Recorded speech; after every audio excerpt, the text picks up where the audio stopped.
Hello दोस्तों। आज आप लोग हम सिखाएंगे कक्षा 10 की गणित की सबसे महत्वपूर्ण सूत्र के बारे में। आइए हम लोग स्टार्ट करते हैं सांख्यिकी। सांख्यिकी में सबसे पहले हम लोग माध्य पढ़ते हैं। माध्य में जो फार्मूला होता है वो होता है sigma f i into x i बटा सिग्मा एफ आई। दूसरा होता है बहुलक। देखिए हम लोग बहुलक जो फार्मूला होता है वो होता है L plus F one minus F zero बटा 2f1 minus f0 minus f2 into H. जहाँ L बराबर होता है बहुलक वर्ग की निम्न सीमा। बहुलक वर्ग की निम्न सीमा।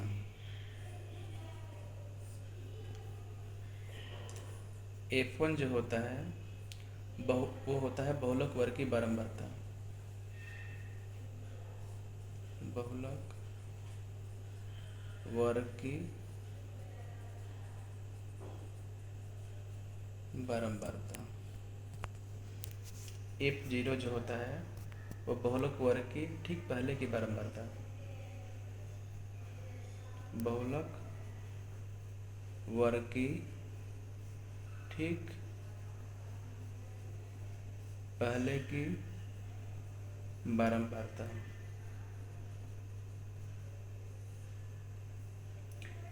F2 जो होता है वो बहुलक वर्ग की ठीक बाद की बारंबारता। बहुलक वर्ग की ठीक बाद की बारंबारता।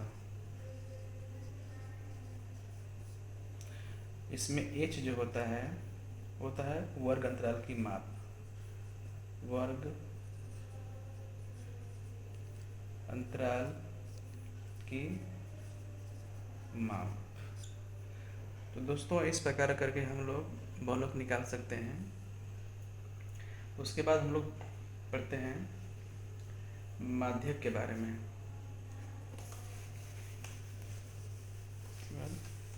माध्यक के बारे में पढ़ते हैं।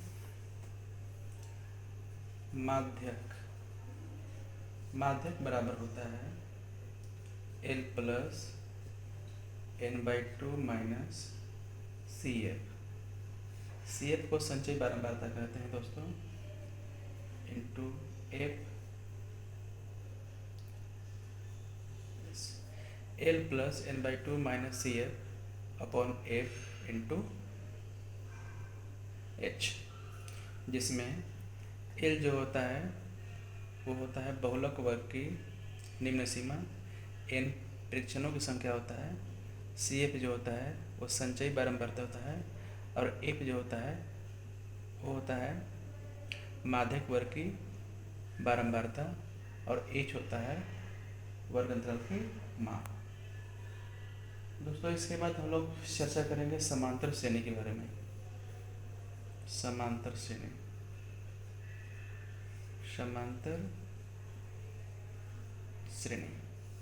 जिसे बोलते हैं अर्थमेटिक प्रोग्रेशन। इसमें एपी के बारे में पढ़ना होता है कि जो एपी होता है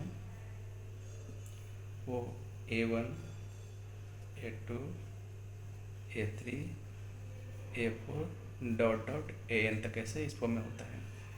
इसमें हम लोग दोस्तों डी निकालते हैं तो डी इक्वल टू होता है अगला में से पिछला घटा जाता है, यानी कि A2 माइनस A1। या ऐसे भी लिख सकते हैं कि A3 माइनस A2।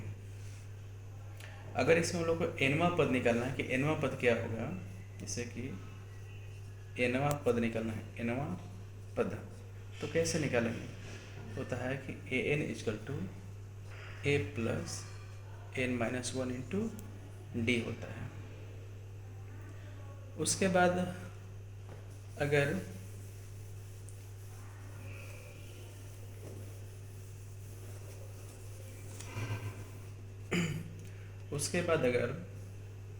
हम लोग को जैसे अगर A10 दिया हुआ है या A11 दिया हुआ है तो कैसे निकालेंगे 10वां पद 11वां पद, तो A+9D होता है या A+10D होता है। दोस्तों ऐसे हम लोग गूगल पहला पद निकालना है तो A होता है, दूसरा पद निकालना है तो A+D होता है, तीसरा पद निकालना है तो A+2D होता है, अगर चौथा पद निकालना हो तो A+3D होता है। उसी प्रकार अगर nवां पद निकालना है तो A+n-1 इंटू डी होता है। यानी जितना पद निकालना होता है उससे एक कम करके, यानी n में से एक घटा करके d से मल्टीप्लाई करते हैं। ये उसी प्रकार अगर हम लोग को n पदों का योग निकालना है, जैसे n पदों का योग तो कैसे निकालेंगे, तो ये होता है एसिन बराबर n/2 into 2a plus n-1 into D. दोस्तों इसका एक और फॉर्मूला होता है कि n/2 into a plus an, अगर nवां पद दिया हुआ हो तो a प्लस an मान बैठा के हम लोग याद कर सकते हैं, उसमें इतना बड़ा लिखने की जरूरत नहीं है। दोस्तों इसमें एक और फॉर्मूला होता है कि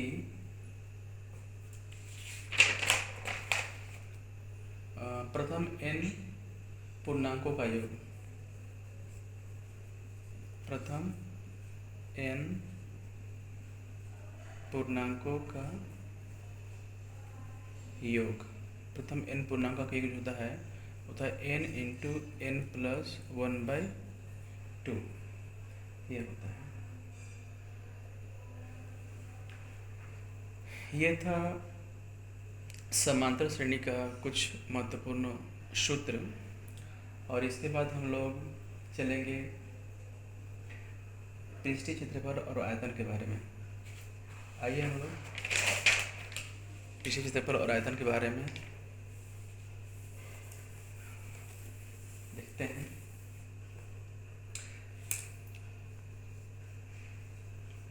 पृष्ठीय क्षेत्रफल और आयतन, सबसे पहले हम लोग पढ़ेंगे घन के बारे में। घन जिसे बोलते हैं क्यूब। आइए पहले हम लोग घन बनाते हैं। ऐसे घन के सारे भुजाओं की जो लंबाई होता है वो बराबर होती है। इसको हम लोग ए कहते हैं, इसको ए और इसको भी ए। तो सबसे पहले घन का आयतन निकालते हैं। घन का आयतन, दोस्तों घन का आयतन होता है भुजा क्यूब, भुजा का क्यूब, यानी कि भुजा अगर ए है तो एक ही भुजा का। दूसरा है घन का पार्श्व पृष्ठीय क्षेत्रफल, घन का पार्श्व पृष्ठीय क्षेत्रफल, ये होता है 4 इंटू भुजा स्क्वायर, यानी कि 4 इंटू ए स्क्वायर। उसी प्रकार तीसरा घन का संपूर्ण पृष्ठ क्षेत्रफल, घन का संपूर्ण पृष्ठ क्षेत्रफल, ये होता है 6a स्क्वायर, यानी 6 गुने भुजा का स्क्वायर। और चौथा घन की विकर्ण की लंबाई, घन की विकर्ण की लंबाई निकालना हो तो ये होता है √3 इंटू ए। दोस्तों इसके बाद हम लोग घनाभ के बारे में चर्चा करेंगे।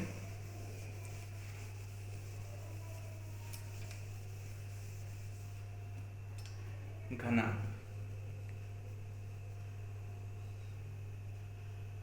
इसको बोलते हैं क्यूबॉइड। ये देखिए,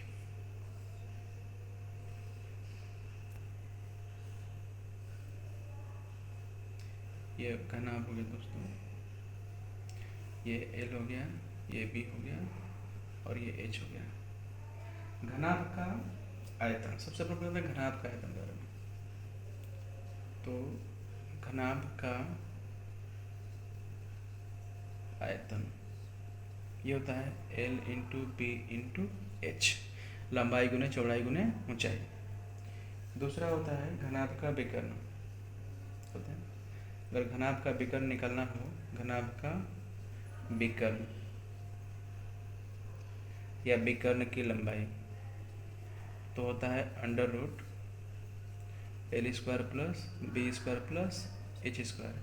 दोस्तों कभी कभी प्रश्न ये पूछ लेता है कि एक घर में या एक कमरे में की सबसे बड़ी बांस की लंबाई क्या हो सकती है। तो आप उसको घन का विकर्ण के अनुसार निकाल सकते हैं। तीसरा आपका है घनाभ का संपूर्ण पृष्ठ क्षेत्रफल, घनाभ का संपूर्ण पृष्ठ क्षेत्रफल दोस्तों ये होता है 2 into L B plus B H plus H L. चौथा होता है घनाभ का पार्श्व क्षेत्रफल या 4 दीवारों का क्षेत्रफल, 4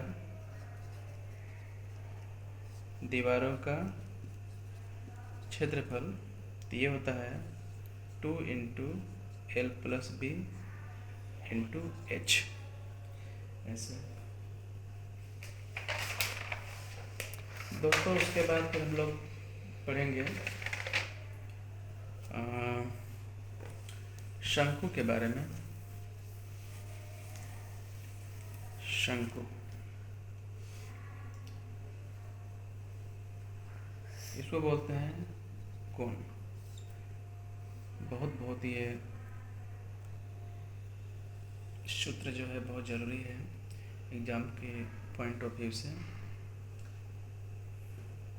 इसको बोलते हैं एल, इसको बोलते हैं एच और इसको बोलते हैं आर। इसको तिर्यक ऊंचाई बोलते हैं, इसको ऊंचाई बोलते हैं, इसको रेडियस यानी त्रिज्या बोलते हैं। शंकु का आयतन सबसे पहले हम लोग पढ़ते हैं शंकु का आयतन।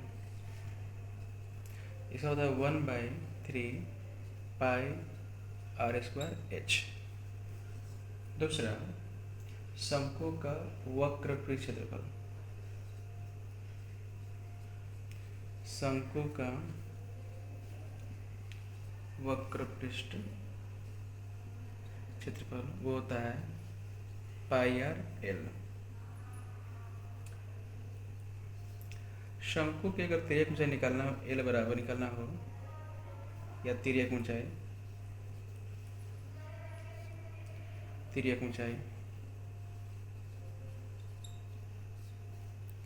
इसको लेटेंट हाइट भी बोलते हैं, तो ये होता है H square plus R square.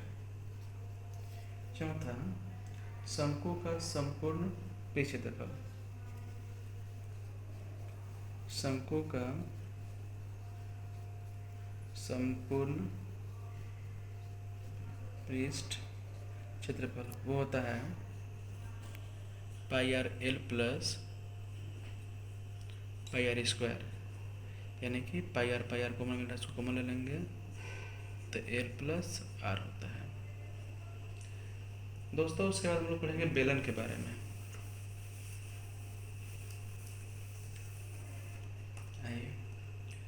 बेलन, बेलन को बोलते हैं सिलेंडर। सिलेंडर ये इस प्रकार का ऐसा होता है,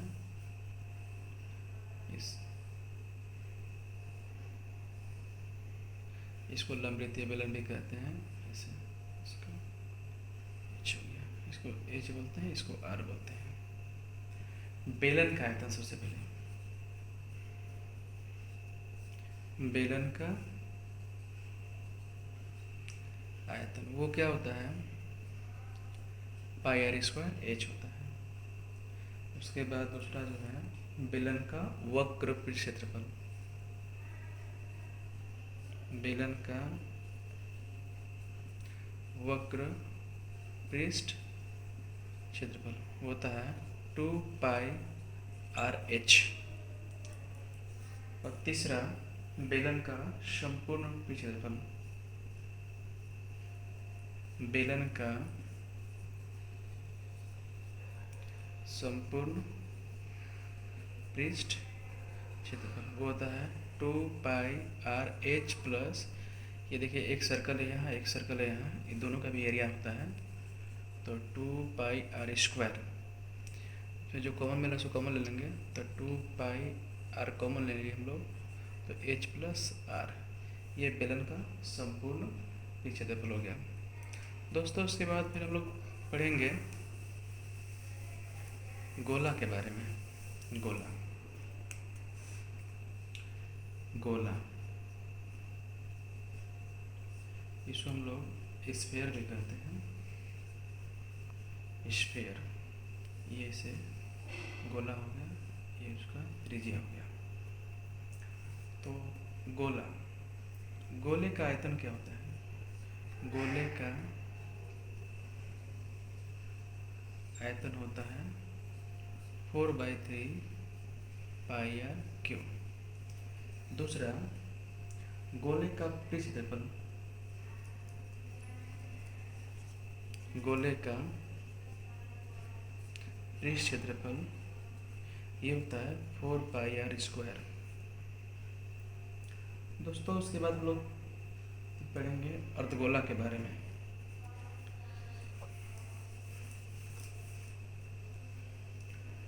अर्धगोला,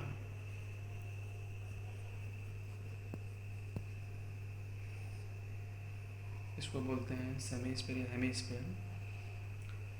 और ये अर्धगोला ऐसे होता है, ये इसका त्रिज्या हो गया। तो सबसे पहले हम लोग चर्चा करेंगे अर्धगोले का आयतन।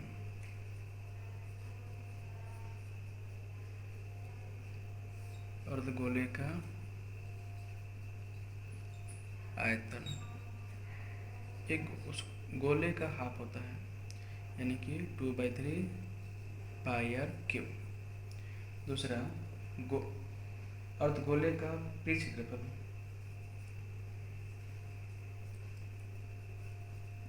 अर्धगोले का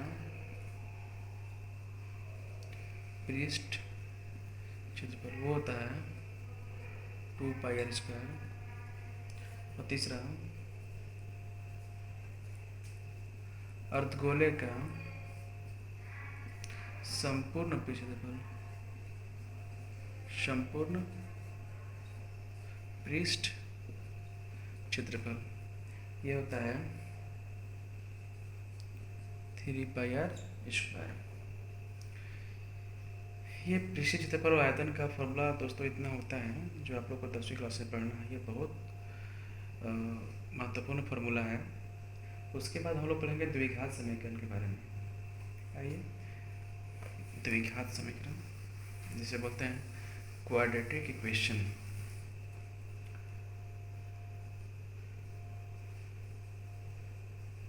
द्विघात समीकरण, द्विघात समीकरण जो होता है दोस्तों वो x square plus b x plus c के रूप में होता है बराबर 0। और आइए, अगर किसी भी द्विघात समीकरण का 2 शून्यक दिया हुआ हो,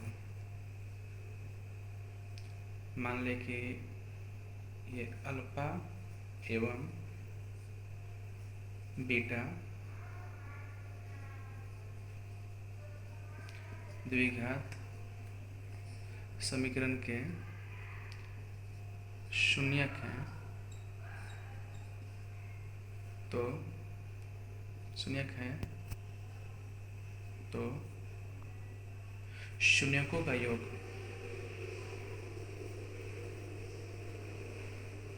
शून्यकों का योग यानी कि alpha plus beta equal to होता है माइनस बी बाई ए और शून्यकों का गुणनफल शून्यकों का गुणनफल यानी कि alpha into beta equal to होता है सी बाई ए। दोस्तों उसके बाद हम लोग पढ़ते हैं मूलों की प्रकृति।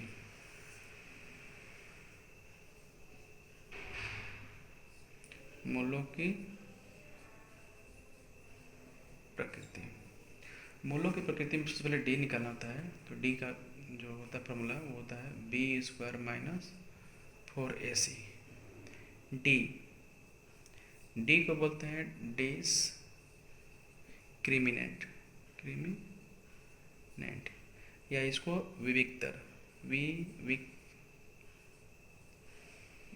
इसको बोलते हैं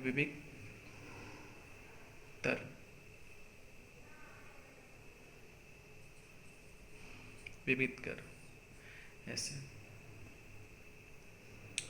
तो मूलों की प्रकृति क्या होती है दोस्तों, आइए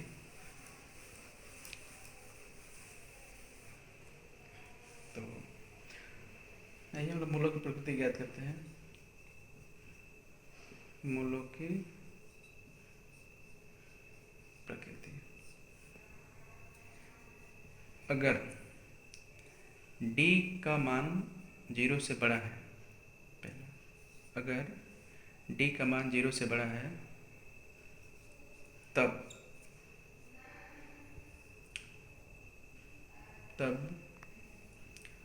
दो भिन्न वास्तविक मूल होंगे। वास्तविक मूल होंगे। अगर d बराबर 0 हो तब दो बराबर एवं वास्तविक मूल होंगे। वास्तविक मूल होंगे। तीसरा, अगर d 0 से छोटा हो तब कोई वास्तविक मूल नहीं होंगे। दोस्तों ये द्विघात समीकरण का फॉर्मूला हुआ। इस वीडियो में इतना ही। ये वीडियो आप लोग ज़रूर देखिएगा क्योंकि एग्ज़ाम के पर्पज़ से ये आपके लिए बहुत इम्पोर्टेंट है।